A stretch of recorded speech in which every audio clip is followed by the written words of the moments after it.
Hello students, welcome back to the Tantra Physics classes. Presently we are doing rotational dynamics and some students say sir आप systematically कीजिए, पहले से पढ़ाइए. Systematically कर रहा हूँ. देखो rotational dynamics से स्टार्ट से मैंने अब एक चैप्टर मुझे ख़त्म करना है. कोई भी चीज़ कर लो स्टार्ट से एंड तक करना है. प्लेलिस्ट बना है लेक्चर्स का, आप आज कर सकते हैं. ऐसा नहीं कि फिज़िक्स का स्टार्ट नहीं होता है. अब फिज़िक्स का स्टार्ट ये कोई इनिशियल पॉइंट है, नो. फिज़िक्स का एक चैप्टर ले लो, उसके कॉन्सेप्ट्स क्लियर हो जाने चाहिए. एक चैप्टर का स्टार्ट होता है, फिज़िक्स का स्टार्ट और एंड नहीं है. आप समझते हैं फिज़िक्स का स्टार्ट है यूनिट्स एंड डायमेंशंस. नहीं नहीं नहीं, स्टार्ट और एंड नहीं है. फिज़िक्स का एक चैप्टर आप स्टार्टिंग चैप्टर को ले लो और सारे लेक्चर्स उसमें आप सारे लेक्चर उसमें आप जो मैं डिलीवर करता हूँ उनको आप सुनो, उनको आप वॉच करो. एक चैप्टर में 10-12 लेक्चर में देता हूँ. वैसे एक चैप्टर 2 लेक्चर में भी ख़त्म हो सकता है, लेकिन I give it a full time. आहिस्ते से मैं करता हूँ. जैसे आज मैं मोमेंट ऑफ इनर्शिया पढ़ाना, मैं एक एग्जांपल आपको देता हूँ. मैं मोमेंट ऑफ इनर्शिया कैसे आपको पढ़ाऊँगा और कहाँ से लेकर के कहाँ एंड करूँगा. पहले मैं आपको यही बताऊँगा how concept of moment of inertia is introduced. तब जाकर मुख्तलिफ बॉडीज़ के मोमेंट ऑफ इनर्शिया हम निकालते जाएंगे. It will be quite a step wise process. तो आप moment of inertia he start समझो. फिजिक्स में एक कॉन्सेप्ट है, let you learn. So moment of inertia का कॉन्सेप्ट क्या है? मोमेंट ऑफ, मैंने आपको कहा कि derivation is very important in physics. Sometimes during the derivation you learn something, sometimes at the end of the derivation you learn something. Starting the derivation with some definitions, and also if you end the derivation, you can, after deriving the things, at the end you can define some things. जैसे मैं आपको बताना चाहूँगा, number one गौर से आप देखो. एक rigid body है, what is the rigid body? Rigid body ऐसा ये बॉडी है जिसके दो एटम्स, दो पॉइंट्स के दरमियान, दो एटम्स के दरमियान डिस्टेंस चेंज नहीं होता है. एक रिजिड बॉडी है, इसके अंदर पार्टिकल्स है, कंटिन्यूस सिस्टम है, और दो पार्टिकल्स के दरमियान डिस्टेंस चेंज नहीं होता है. As a body whole, as a body move करता रहे, लेकिन उसके अंदर जो पार्टिकल्स है उनका डिस्टेंस आपस में चेंज नहीं होता है. That's the rigid body. मतलब रिजिड बॉडी भी एक हाइपोथेटिकल कॉन्सेप्ट है. No body is rigid extremely. आप इसको फोर्स बहुत अप्लाई करो तो पार्टिकल्स चेंज होती है, लेकिन to the first approximation rigid body is where the two particles, the distance between the two particles within that rigid body remains constant to the first approximation. वैसे कि अगर आप अच्छा खासा फोर्स अप्लाई करोगे तो ये कंडीशन वायलेट हो जाती है. आपने एक रिजिड बॉडी लिया, देखिए ये रिजिड बॉडी लिया. अब ये नहीं कहना कि सर आपने मोमेंट ऑफ इनर्शिया डिफाइन करो. आपको चाहे ना प्लेट में, ये है मोमेंट ऑफ इनर्शिया, ले लो, take it is a moment of inertia on the plate on my hand. तो कोई भी चीज़ अंडरस्टैंड करने के लिए थोड़ा सा बैकग्राउंड में जाना पड़ता है. जैसे ये एक रिजिड बॉडी है और ये रिजिड बॉडी रोटेट कर रही है about this axis. Let me say it rotates about an axis. ये एक्सिस के अराउंड किसी एक्सिस, वो एक्सिस इसके अंदर भी हो सकता है, बाहर भी हो सकता है.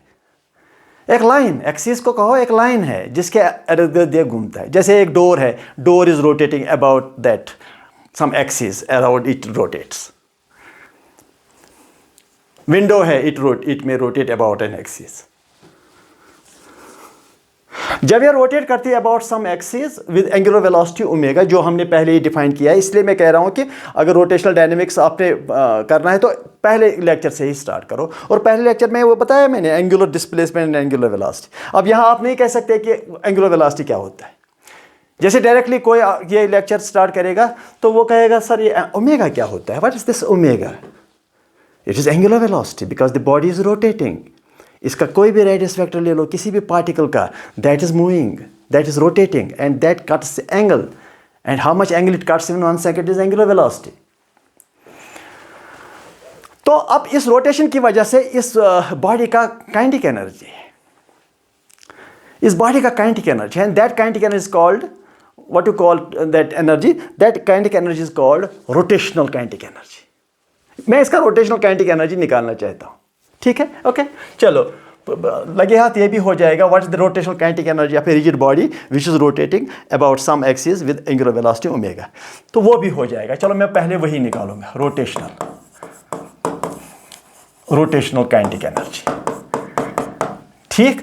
तो एक मास पॉइंट लेता हूं मैं यहां m at a distance r from the axis, और जब ये रोटेट करता है रिजिड बॉडी, ये मास पॉइंट सर्कल में घूमता है, ऐसे कुछ ये सर्कल में घूमता है, अंदर से सर्कल में घूमता है अराउंड द एक्सिस, और इस वजह से इसका वेलोसिटी है, स्पीड है v। तो अब बताइए इस मास पॉइंट जो मैंने लिया, इसका काइनेटिक एनर्जी क्या है? वो काइनेटिक एनर्जी कम ही होगा, DE उसको समझो, small kinetic energy, that is equal to 1/2 mv²। Everybody will agree on this, and that kinetic energy small one is 1/2 m mass point.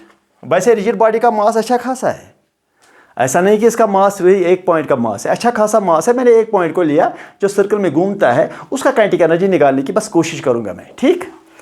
v², it is r omega square, r distance of the particle from the axis, and it is omega, because every particle in the rigid body has the same omega, same angular velocity. They are moving together because distance between the two particles remain the same. Every particle has to move in a circle. Of course जो particle दूर होते हैं उनका speed ज़्यादा होगा, क्योंकि वो ज़्यादा दूर होंगे एक्सिस से, इस r की वजह से। और ये r ओमेगा की भी मैंने आपको डिराइव दिया है लेक्चर में। तो it is small kinetic energy is equal to 1/2 m r² omega. ये हो गया।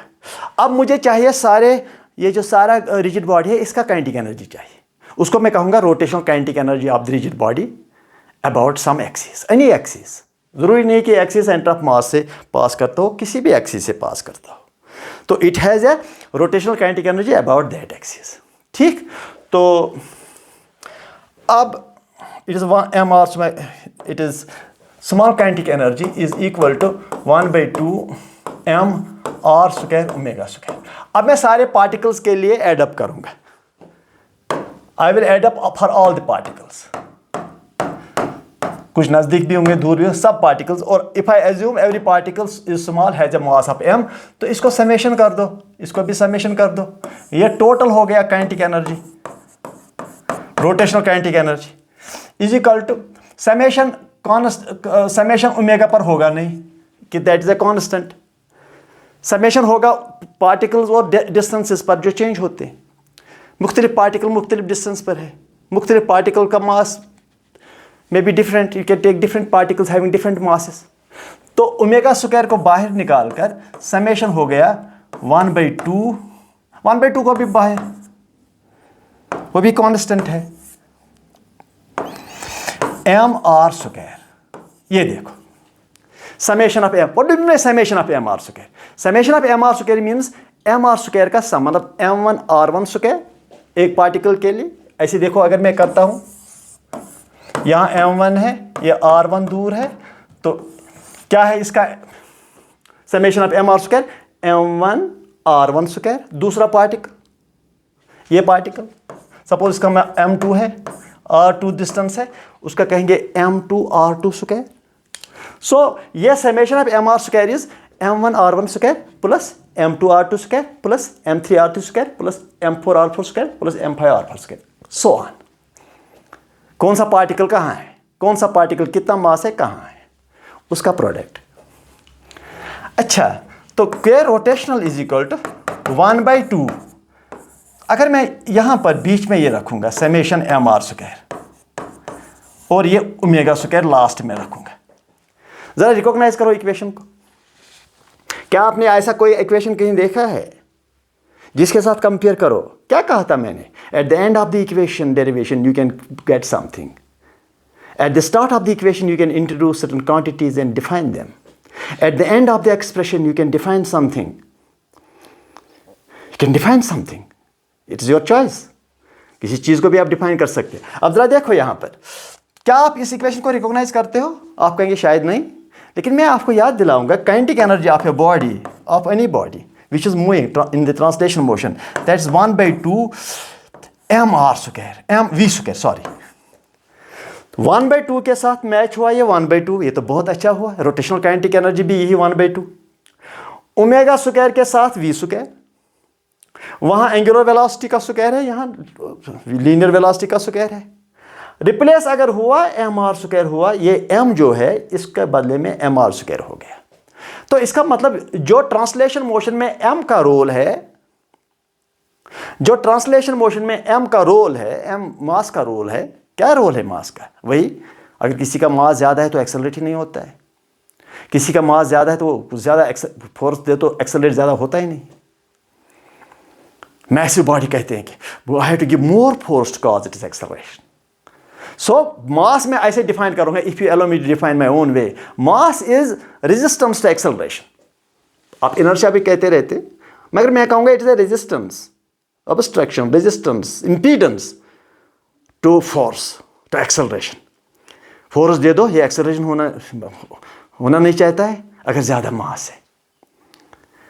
तो इस मास के काउंटर में analogous to mass, it is mr square in the rotational dynamics. तो ये sigma mr square takes a role of mass. तो इस सिग्मा mr स्क्वायर को कहेंगे moment of inertia of the rigid body. जैसे इसको कहेंगे mass of the rigid body, mass of the body moving in the forward direction. इस sigma summation of mr square को क्या कहोगे आप? Moment of inertia. अब मोमेंट ऑफ इनर्शिया क्या रोल क्या है? अगर इस मास का m का रोल मैंने आपको बताया, किसी ऑब्जेक्ट को मैं फोर्स दूंगा और ये मूव करना नहीं चाहता तो मास ज़्यादा है. बहुत ज़्यादा फोर्स दूंगा तो कम एक्सेलरेशन होता है, तो मास ज़्यादा है. थोड़ा फोर्स दूंगा बहुत ज़्यादा एक्सेलरेशन होता है तो मास कम है. तो इसका मतलब ये है, अगर एक रिजिड बॉडी है, अगर मैं इसको रोटेट करना चाहता हूं और अगर ये रोटेट नहीं होना चाहता, it is very difficult to rotate a body, तो इसका मोमेंट ऑफ इनर्शिया ज़्यादा है. मास ज़्यादा नहीं है, आर ज़्यादा नहीं है, प्रोडक्ट ऑफ mr स्क्वायर इस बॉडी का ज़्यादा है अबाउट सम एक्सिस. किसी एक्सिस के अबाउट इसका mr स्क्वायर ज़्यादा है, तभी ये रोटेट नहीं होना चाहता है. फिर भी आप अच्छा खासा टॉर्क अप्लाई करो तो रोटेट तो होगा, बट जितना ज़्यादा मोमेंट ऑफ इनर्शिया इसका होगा तो उतना इसका रोटेशन कम होगा, उसका उतना ही इसका एंगुलर एक्सेलरेशन कम होगा. तो that is the meaning of moment of inertia. So this sigma mr square, ये वाला चीज, this sigma mr square, summation of mr square is called I and is defined as moment of inertia of a body. Moment of inertia of a body.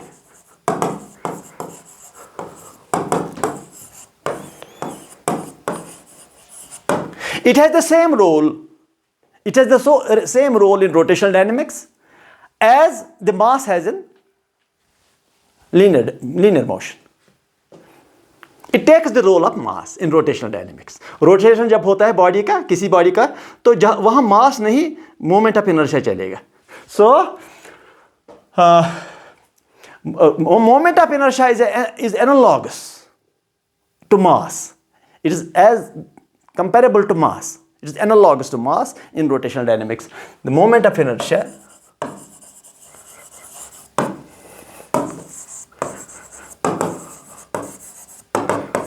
is analogous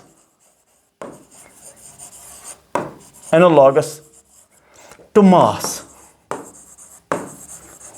Is analogous to mass.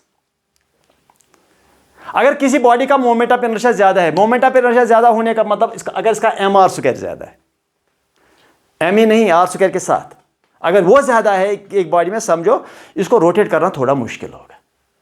और अगर पहले ही rotate करता है, इसको stop करना भी मुश्किल है. दोनों चीजें. Have you seen those girls who are dancing with their hands outstretched like this? All of a sudden what they do, they get their hands towards the axis of rotation and they spin faster. तो मतलब वो अपना moment of inertia कम करते हैं जब वो hands को नज़दीक लाते हैं अपने जिस्म के नज़दीक, and they spin quite faster at the end of the dancing. to impress the judges so that they get 10 out of 10 for their dancing performance.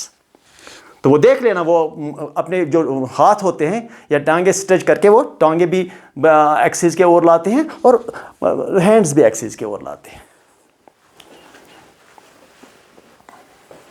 अच्छा, now this is the formula to find the moment of inertia of bodies.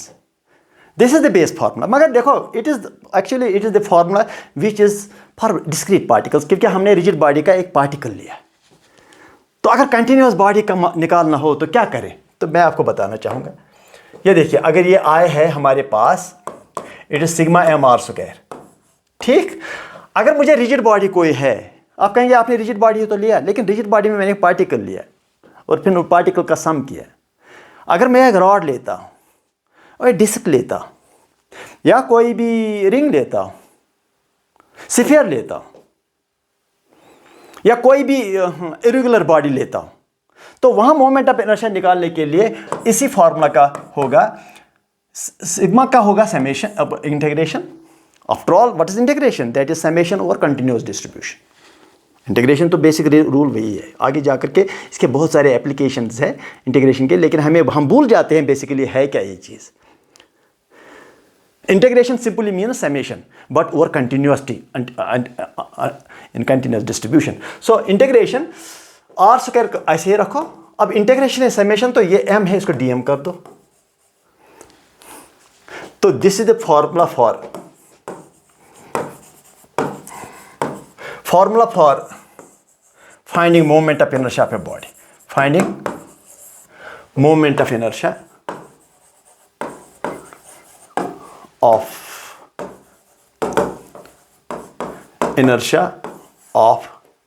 continuous bodies.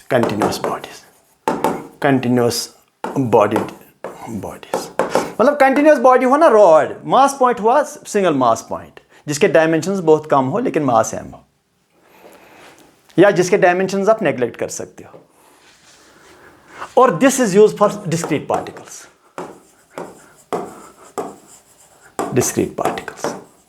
दोनों formula आप याद रखो.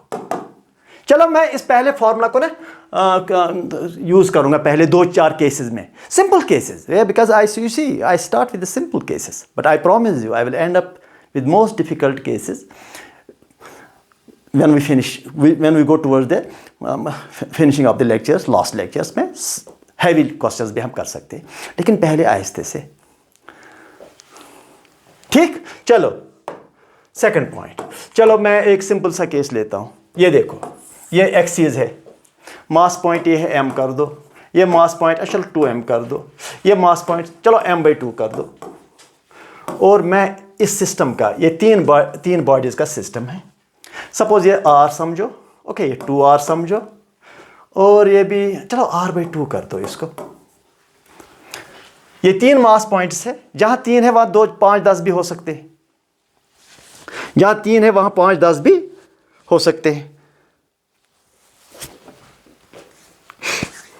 चलो, moment of inertia, summation of mr square, right? Okay, I is equal to summation means m1 r1 square plus m2 r2 square plus m3 r3 square. It means it is sum of these mr squares. mr square उनका sum. summation तो वही चीज है. चलो, I equal to it is m into r square. ये वाला हो गया इसके साथ. अब 2 इसको ले लो, इट इज प्लस दूसरा पार्टिकल 2m इंटू 2r का square plus m3 that is m/2 into r/2 का होल स्क्वायर. बस इसी को करना है. अब इसका mr स्क्वायर, इसका mr स्क्वायर, इसका mr स्क्वायर ऐड करना है बस. चलो आप करते हैं. I equal to okay mr square, it is 4mr square, 8mr square, mr square plus इसका 8mr स्क्वायर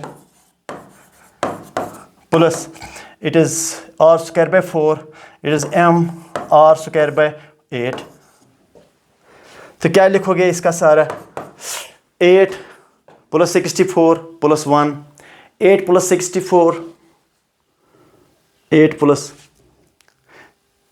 8 ये 64 ये प्लस 1 हो जाएगा 8 + 64 64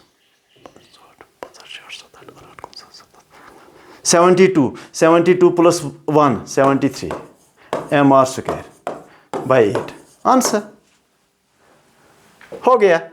तो आपने क्या किया, आपने इन तीन बॉडी सिस्टम का मोमेंट ऑफ इनर्शिया निकाला अबाउट दिस एक्सिस। और अगर मैं एक्सिस चेंज करूं तो मोमेंट ऑफ इनर्शिया भी चेंज हो जाएगा।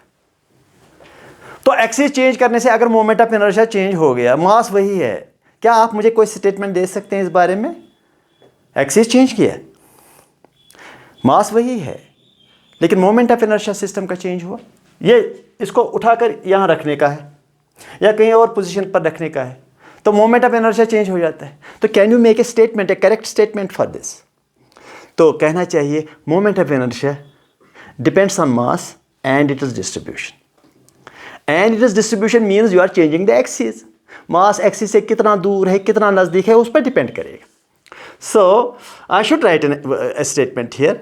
चलो दूसरा जब करूँगा ना तो उसमें ये स्टेटमेंट में देना चाहूँगा, ताकि मैं हमें क्लियर प्रूव करूँगा कि अगर एक्सिस चेंज होगा तो मोमेंट ऑफ इनर्शिया चेंज होगा। Have a look. थर्ड, अगर मेरे पास ये स्क्वायर लिया मैंने, मास पॉइंट, मास पॉइंट, मास पॉइंट, मास पॉइंट, 4 मास पॉइंट्स, तो हर एक मास पॉइंट m ही रखूँगा मैं। वो भी ज़रूरी नहीं है, क्योंकि मैं देखो यहाँ पर हम सिंपल इसलिए करते हैं कि एक कॉन्सेप्ट सीखना है। अब आप ये नहीं कह सकते हैं सर अगर यहाँ m है तो यहाँ 4m अगर होता तो मुश्किल बन जाता। नहीं नहीं नहीं, can't say that. There we have to pick up the concept. Rest depends upon mathematical manipulation. आप कितना मैथमेटिक्स करते हो? और मैथमेटिक्स भी क्या है, 2 का 4, 4 का 2, divide, add, bracket and bracket ख़त्म। You understand my point? So इसीलिए तो मैं हमेशा कहता आया हूँ कि 8th क्लास से लेकर के मैथमेटिक्स जो है वो बहुत इंपॉर्टेंट है। That's the gap, that's the gap. Gap वही है फिजिक्स करने में और नहीं करने में। फिजिक्स जो अच्छा करता है और जो बुरा करता है, कोई फिजिक्स अच्छा भी करता है, कोई एक स्टूडेंट फिजिक्स बुरा भी करता है, ठीक? उनमें सिर्फ ये डिफरेंस है, एक का मैथमेटिकल एनालिटिकल कैपेबिलिटी है, दूसरे का नहीं है, बस इतना ही फ़र्क है। और वो फ़र्क कहाँ से आता है, किस मैथ से आता है? मतलब जो 11th 12th और एंट्रेंस का मैथमेटिक्स जो मैं देख रहा हूँ और जो मेरा तजुर्बा है, वो मैथ 8th क्लास से 10th क्लास का जो मैथ है, 8th क्लास से 10th 11th क्लास का मैथ है। जैसे ब्रैकेट ख़त्म किया, एलसीएम, किसी बच्चों को वो भी नहीं आता है, क्योंकि I receive the comment section कि सर ये कहाँ से आया, तो उसको क्या करेंगे आप? तो वही 8th क्लास, वो जो गैप है डूइंग फिजिक्स नाइसली और डूइंग फिजिक्स बैडली, उसका गैप है 8th क्लास से 10th क्लास या 11th क्लास का जो मैथ है, वो गैप है। वो किसी को अगर वो मैथ नहीं आता है तो वो फिजिक्स फिर नहीं कर पाता है उस तरीके जिस तरीके से वो करता है जिसने मैथ सीखा हो, बेसिक मैथमेटिक्स। ऐसा नहीं कोई हायर मैथमेटिक्स की बात करता हूँ, गैप वही है। I recommend all the students to do mathematics early from 7th class. उसमें ट्रिग्नोमेट्री है, उसमें वेक्टर्स है, उसमें रूल्स ऑफ डिफरेंशिएशन है, उसमें रूल्स ऑफ इंटीग्रेशन है, वो करते रहो अर्ली फ्रॉम 8th क्लास करो। इंटीग्रेशन डिफरेंशिएशन 8th क्लास से ही करते रहो। जब आप 11th 12th में आओगे तो आपको बहुत अच्छी तरह से ये चीज़ें आएंगी। एनीवे, तो ये मैं एक्सिस लेता हूँ, इसका मास, इसका मास और इसका मास, ठीक? It is a, it is a, it is a, it is a. तो बताइए मोमेंट ऑफ इनर्शिया। पहले इस मास का moment of inertia M R square, अरे भाई एक्सिस पर ही है, 0 स्क्वायर प्लस ये वाला एम कितना दूर है एक्सिस से, ए स्क्वायर, प्लस एम कितना दूर है एक्सिस से, ए स्क्वायर, प्लस ये वाला एम कितना दूर है एक्सिस से, 0। यहां और चीज आपको समझ आया, जो मास पॉइंट्स एक्सिस पर ही होते हैं, एक्सिस पर, उनका मोमेंट ऑफ इनर्शिया 0 है। जो एक्सिस पर ही हो वो एक्सिस के इर्द गिर्द क्या रोटेट करेगा, ठीक? चलो, this moment of inertia is equal to what? Yes, ये तो 0 हो गया, ये भी 0 हो गया, तो it is 2mr square, 2ma square, moment of inertia of this system. ठीक। और अगर मैं अब मोमेंट ऑफ इनर्शिया किसी और एक्सिस के अबाउट लूंगा, वो 2ma² नहीं आएगा, कुछ दूसरा डिफरेंट आएगा। तो मैं लेता हूं अब दूसरा एक्सिस इसी का, चलो सेकंड प्रॉब्लम ही करेंगे और एक प्रॉब्लम। चल ऐसे कुछ, अगर मेरे पास एक ट्रायंगल है, मास एंड मास, तो ये एक एक्सिस है, इसको एक्सिस 1 समझो, और ये दूसरा एक्सिस है, इसको एक्सिस 2 समझो। मैं दोनों एक्सिस के अबाउट मोमेंट ऑफ इनर्शिया निकालूंगा।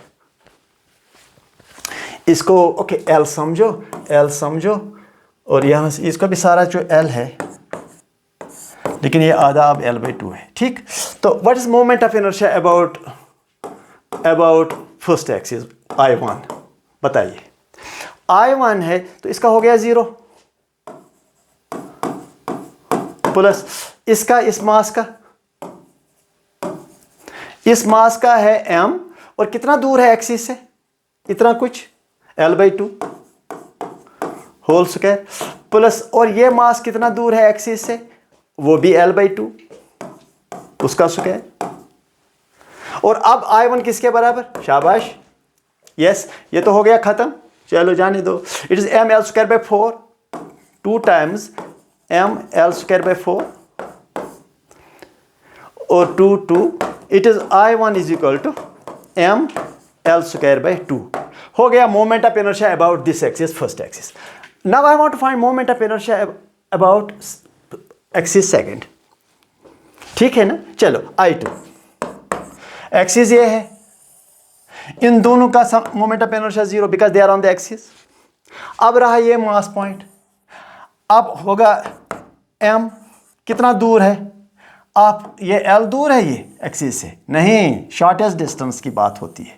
जब दूरी की बात होगी वो शॉर्टेस्ट डिस्टेंस है, तो यहां से परपेंडिकुलर डालना पड़ेगा इधर, ये L मत, no, this L naught is the distance to be considered, this distance is to be considered. तो कितना है ये डिस्टेंस, तो इसके लिए अगर ये 60 है डिग्री है, बिकॉज इक्विलेटरल ट्रायंगल है, तो ये डिस्टेंस है इस L का cos component, that is L cos 60, और ये जो है वो इसी L का साइन कंपोनेंट है, कि अगर इसको मैं वेक्टर समझकर 2 पीसेस बना दूं वो इजी हो जाता है।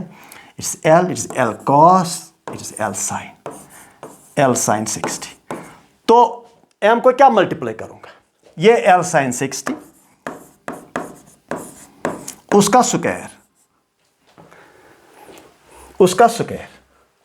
तो कितना होगा अब, शाबाश, it is I2 is equal to m L² sin square 60 √3/2, so 3/4 sin 60, it is 3m L²/4। Is this I2 the same as I1? The answer is big no, ना, बिल्कुल नहीं। यानी कि सेम सिस्टम, इस सिस्टम का moment of inertia about 2 different axis is different. इसका मतलब moment of inertia सिर्फ मास पर नहीं डिपेंड करता, मास तो पहले भी 3m था, बाद में भी 3m है, इस एक्सिस के अबाउट भी 3m है और उस एक्सिस के अबाउट भी 3m है। So that means this what I want to tell you, the moment of inertia depends on mass, yes it does depend on mass and its distribution, and its distribution means about the axis. So please write it down, the moment of inertia depends on mass and its distribution. The moment of inertia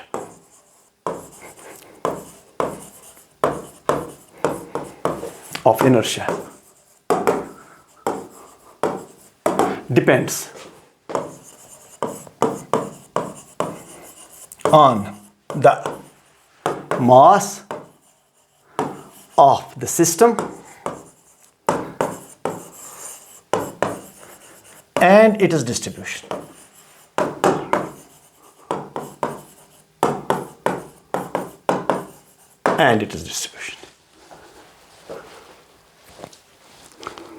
ठीक, okay, now let me go to the fifth point.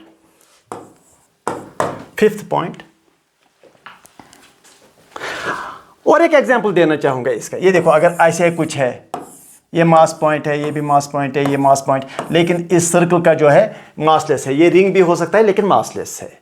I don't bother about the ring, इसको m कर दो, इसको 2m कर दो, इसको 3m कर दो, इसको 4m कर दो, और रेडियस मान लो कि capital R, because sometimes we use capital are.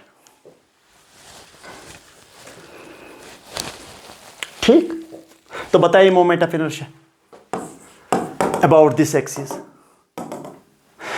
Okay, पहले ये m, ये तो एक्सिस पर है, फिर प्लस 4m, ये दूर कितना है एक्सिस से, r स्क्वायर r, प्लस फिर ये 3m, कितना दूर है एक्सिस से, एक्सिस पर ही है, प्लस वो 2m, कितना दूर है एक्सिस से, r, उसका स्क्वायर।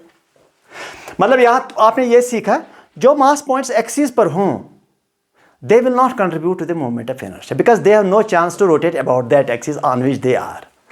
उसी पर तो है, तो कहां से वो रोटेट करेंगे about that axis? So they don't have any moment of inertia about that axis if they are lying just on the axis.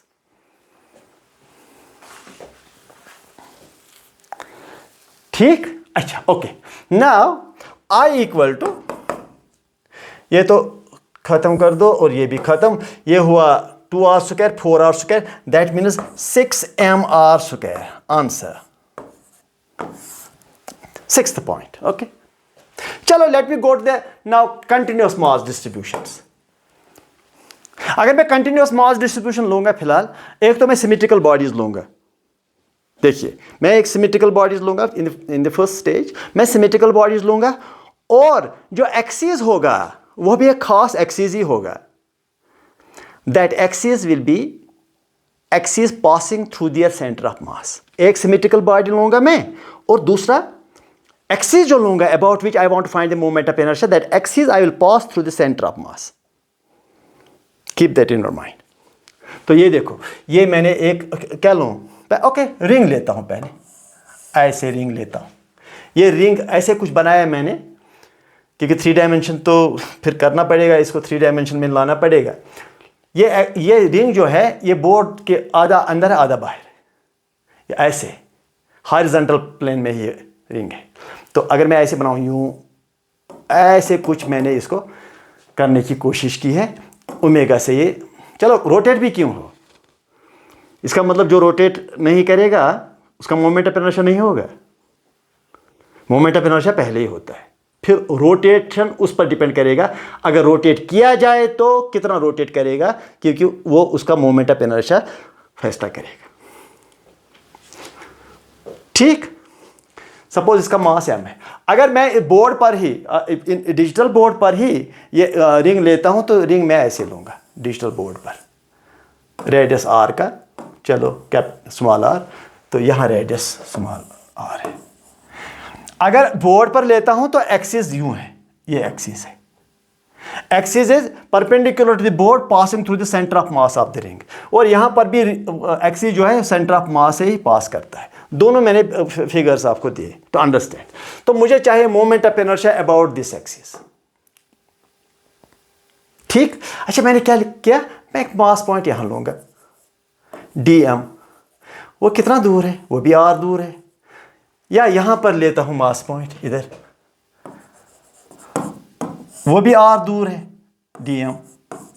अब बताइए इस मास पॉइंट, यहां एक्सिस यूं है, वहां एक्सिस खड़ा ऐसे है, बोर्ड पर ही है, क्योंकि वहां ये रिंग जो है आधा बोर्ड के अंदर आधा बोर्ड के बाहर, और एक्सिस बोर्ड पर ही है। तो ये मुझे बताइए, यहां मोमेंट ऑफ इनर्शिया, चलो small moment of inertia, direct formula नहीं, di, इस मास पॉइंट का मोमेंट ऑफ इनर्शिया क्या है, dm मास r square, dm small mass element r square, कितना दूर है एक्सिस से, इतना दूर r दूर है एक्सिस से। अब इंटीग्रेट करो, टोटल i किसके बराबर है, क्योंकि r स्क्वायर कांस्टेंट है, हर एक मास पॉइंट, यहां पर मास पॉइंट ले लो, यहां पर ले लो, यहां पर ले लो, एवरी मास पॉइंट जो है वो r दूरी पर है।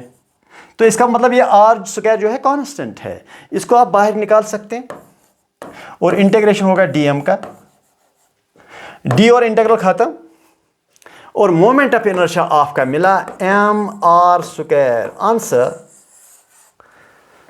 तो आपके पास क्या है, अगर एक रिंग है and the axis is passing through the centre of mass, also that axis is perpendicular to the plane of the ring, ring का जो है उसके परपेंडिकुलर, वो प्लेन जो है उसके परपेंडिकुलर में, और सेंटर ऑफ मास के थ्रू पास करता है।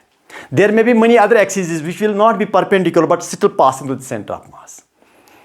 सपोज अगर कोई एक्सिस ऐसे होता है यूं, वो प्लेन को परपेंडिकुलर नहीं होता है लेकिन सेंटर ऑफ मास के थ्रू पास करता है वो। इसलिए मैंने दो चीजें यहां कंडीशन है, एक तो सेंटर ऑफ मास के थ्रू पास करना चाहिए, दूसरा it should be perpendicular to the plane of the ring. जो रिंग का प्लेन है उसको परपेंडिकुलर होना चाहिए। तो आपका फॉर्मूला ये है, it's a specific formula. Moment of inertia of a ring मैं लिखूंगा मोमेंट ऑफ इनर्शिया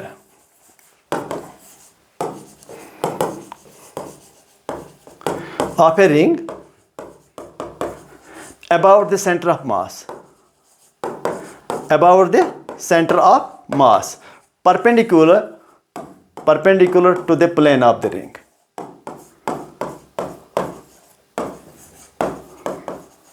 ऐसे कुछ लिखने में कोई हर्ज नहीं। अच्छा, 7th point, have a look.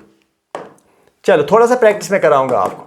अगर मेरे centre of moment of inertia of a disc,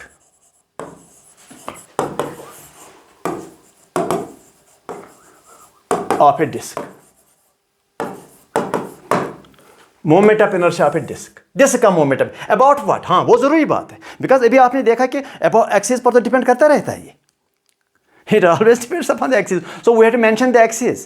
so the easiest and the most favored axis is the passing through the center of mass and perpendicular to the plane of the disc। ऐसे अगर मैं disc ऐसे बनाऊं और axis ऐसे बनाऊं,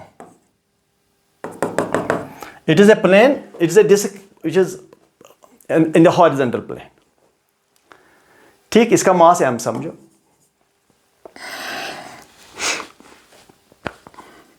Moment of inertia of a disk about the center of mass axis. Center of mass axis perpendicular to the plane of the disk.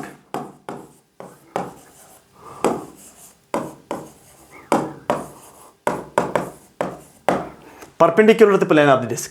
और मैं डिस्क को ऐसे भी बनाऊंगा बोर्ड पर ही, ताकि ज्योमेट्री ठीक तरह से कर सके। बोर्ड पर भी बनाता हूं लेकिन जो एक्सिस है वो बोर्ड के परपेंडिकुलर है और सेंटर ऑफ मास को, इस पॉइंट को पास करता है सेंटर ऑफ मास को। ये डिस्क है, इट्स ए डिस्क, और मास समझो m इसका। अब इसका मोमेंट ऑफ इनर्शिया कैसे निकालेंगे, कैसे? Have a look the disc. तो ठीक है, सपोज इसका रेडियस है कैपिटल R। अब मैं क्या करूंगा, अगर मुझे डेरिवेशन से करना है, मैं अंदर से एक छोटा सा रिंग लूंगा, ऐसे कुछ थोड़ा सा थिकनेस का, ऐसे थोड़ा सा थिकनेस का लिया उसका, और मैं इस रिंग का मोमेंट ऑफ इनर्शिया मुझे पता है। अगर मास m है, can you tell me what is mass per unit area? That is m by pi r square. Sigma समझो, मास पर यूनिट एरिया। क्या मतलब हुआ मास पर यूनिट एरिया का? मतलब यूनिट एरिया का मास। अब 10 मीटर स्क्वायर का मास तो निकलेगा unit area into that. It is A mass per unit area. Unit area का वो एरिया जिसका 1 मीटर और 1 मीटर दो साइड से 1 मीटर के हैं और एक स्क्वायर बनता है 1 मीटर स्क्वायर, तो उसका एरिया ये है। क्योंकि ये जो m है ये सारे डिस्क का मास है, पूरा पाई r स्क्वायर डिस्क का एरिया है, तो what is the mass per unit area? So divide तो करना पड़ेगा।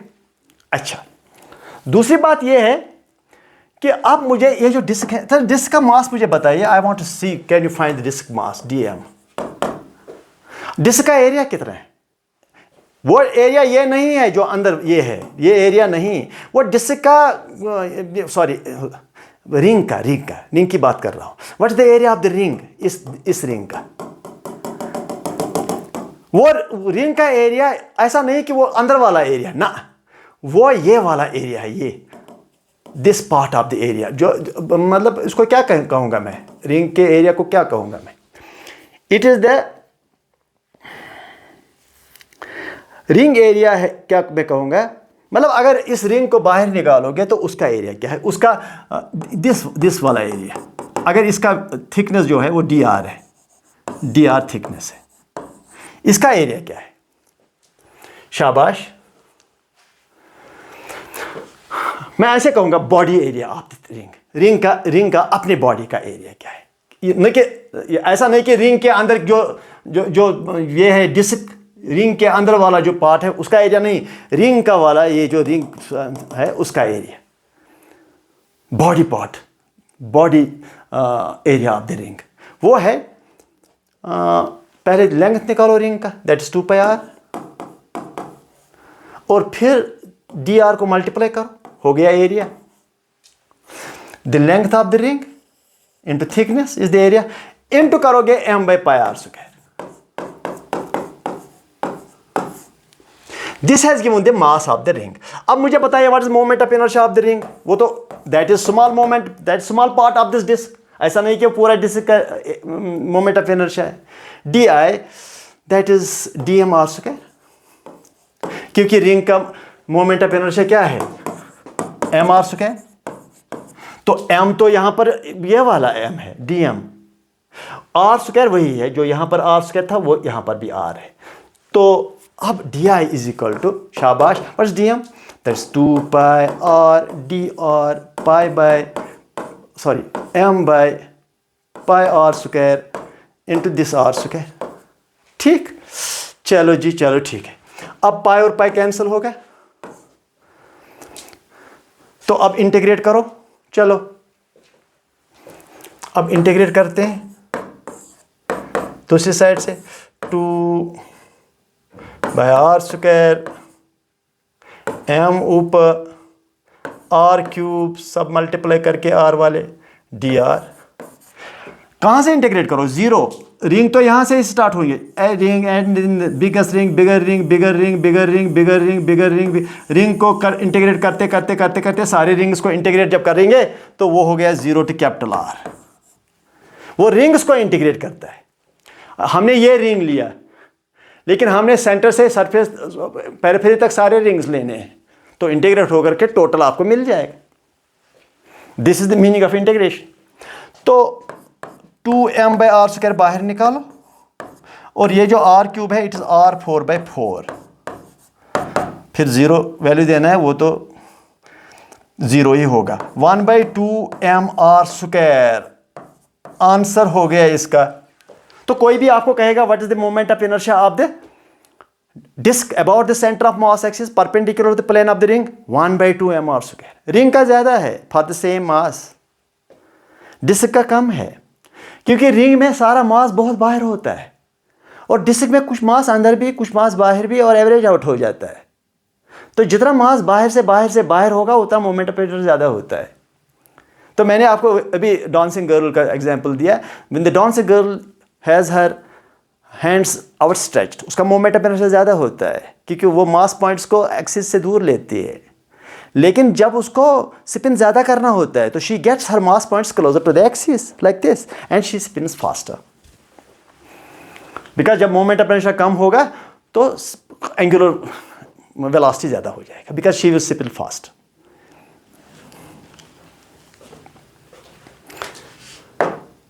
अच्छा, तो ये कौन सा पॉइंट है? Sir 8th point. 8th point में मैं आपको बताना चाहूँगा वो ये है कि अगर मेरे पास रॉड है, ये है रॉड, मास m है रॉड का, लेंथ l है, तो can you tell me what is mass per unit length? That's m/l। It is mass per unit length, lambda, mass per unit length.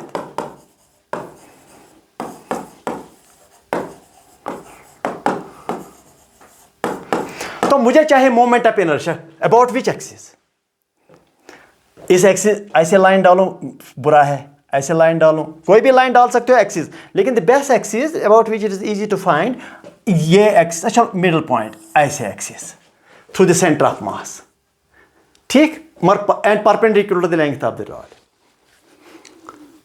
तो क्या करूं मैं? तो इसको 0 कर दो ऑरिजिन, ये हुआ l/2, ये हुआ -l/2, कि ऑरिजिन से लेफ्ट -l/2, ये l/2, और पूरा जो लेंथ है वो l है। तो कैसे निकालेंगे मोमेंट ऑफ इनर्शिया? चलो इस पॉइंट का निकालो, जिसका डिस्टेंस हो dx, और ये x की दूरी पर है। ठीक, क्या करोगे? चलो ओके, इसका मास क्या है? dm। तो dm मास यहां से निकलेगा, मास पर यूनिट लेंथ अगर m/l है तो dx का मास m/l इंटू dx होगा। ऑब्वियसली पर यूनिट लेंथ का मास अगर दिया है तो dx का तो मिल ही जाएगा, मल्टीप्लाई तो करना है। तो di moment of inertia of this element, that is what, okay, that is dm। कितना दूर है एक्सिस से? x square, usual formula di is equal to what is dm, m/l dx हो गया। इसका मास क्या है? इसका मास x स्क्वायर। ठीक, फिलहाल integrating both sides to find total moment of inertia. अब बताइए इंटीग्रेशन लिमिट्स क्या है? -l/2 to +l/2। हाँ, यहां से यहां तक इंटीग्रेट करना पड़ेगा और थोड़ा सा वो लेंथ पड़ेगा। मैं 0 to l/2 ही करूंगा, लेकिन आप तो कहेंगे ये तो आधा हो गया, पूरा रॉड तो आया नहीं। मैं यहां 2 टाइम्स करूंगा, 2 टाइम्स, पहले ही 2 टाइम्स लिखूंगा और यहां से वो इजी हो जाएगा, वरना ये 2 वैल्यूज देने पड़ेंगे इंटीग्रेशन में। यहां तो सिर्फ एक ही वैल्यू देना है, l/2 और काम खत्म हो जाएगा।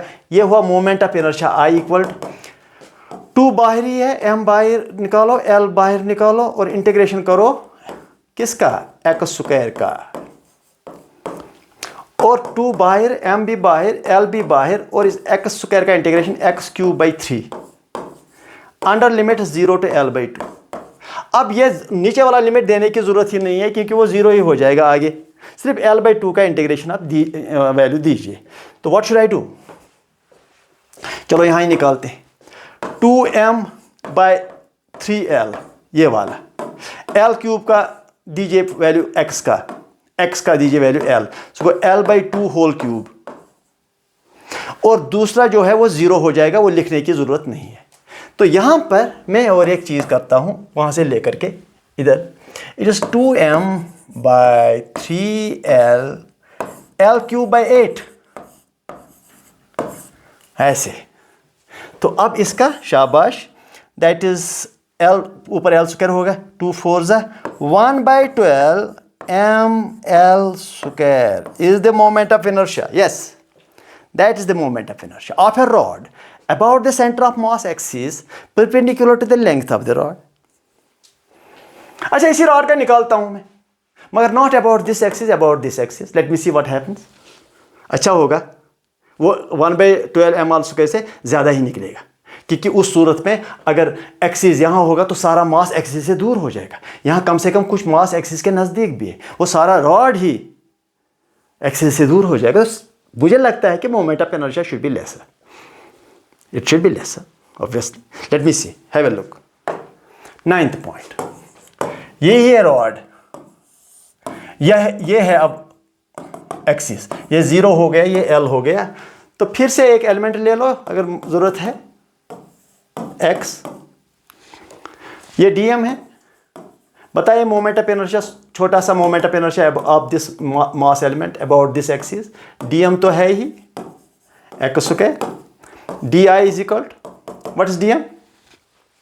Yes, dm is m/l into dx, अभी निकाला, तो x स्क्वायर, इंटीग्रेट करो, ये खत्म हुआ I, इंटीग्रेशन m/l बाहर निकालो, सॉरी,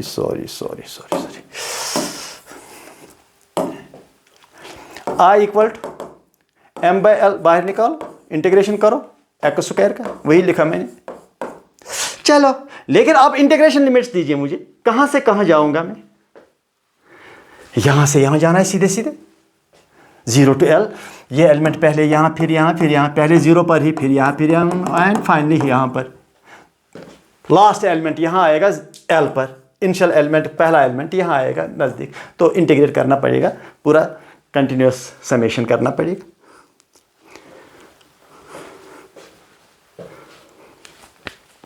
तो I equal to what?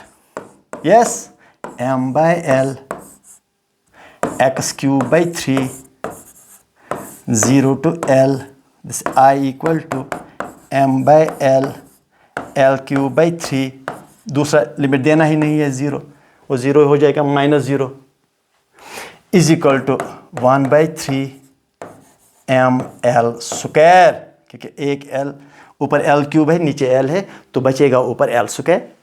Answer, this is the answer. These were few things that I have discussed today with you। अगर इस लेक्चर को आप 2 बार वॉच करोगे और एक बार पॉज लेकर के करते रहो, दूसरा लेक्चर आपको बहुत इजी लगेगा, बहुत इजी लगेगा।